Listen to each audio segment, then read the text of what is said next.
স্বামী একটা সমাজে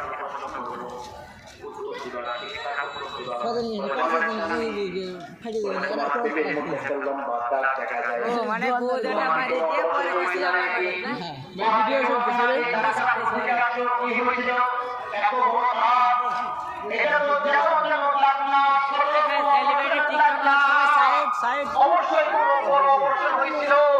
পরে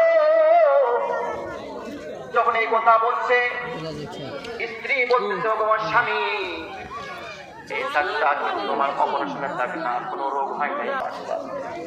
আল্লাহু আকবার।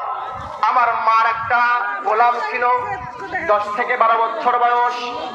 সে নাকি কার মুখে কি শুনছে, আমাকে মেরে ফেলার জন্য আমি যখন ভূমিষ্ঠ হইলাম আমার পেটে সেটা মারতে ওই ডাক্তার এটা তো অপারেশনের ডাক্তার, কিন্তু আল্লাহ তাআলা আমাকে মেরে ফেলে দেয় নাই।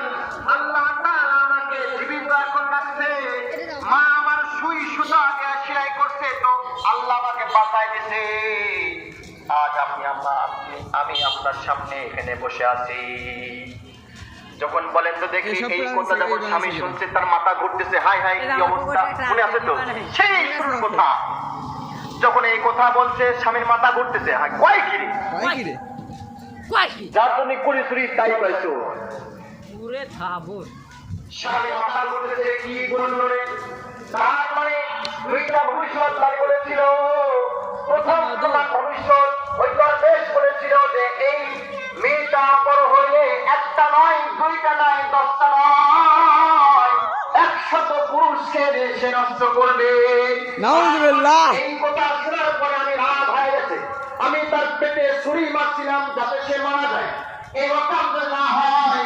কিন্তু সে আমার এখন চোখের সামনে, তার মানে আমার বুঝতে বাকি না। আমি একবার ভিতরে গিয়েছি 100 পুরুষের সাথে বিছানায় ছিল, ঠিক কিনা বলেন? এরপরে কৌতূহল হয়ে গেছে, বলে ও আমার স্ত্রী, তাহলে দ্বিতীয় প্রশ্ন তোমাকে করতেছি, তুমি বলো আমাকে ঠিকঠাক উত্তর দেবা। আমি তোমাকে তোমার পেটে যে দাগটা আছে এটা মার গোলাম ছিল একটা বালক, তোমার পেটে ছুরি মারছে, ওটার কেউ নাই, ওটাই হলাম আমি, সেই গোলাম। তাহলে যেহেতু আমি তোমার সামনে এখানে আছি, আমি তোমাকে দুনিয়া থেকে কেন বা ছুরি মারলাম তুমি তো জানো না।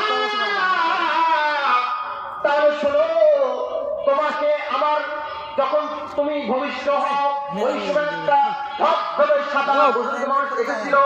উনি দুইটা বলেছিল। 1 নাম্বার বলেছিল যে তুমি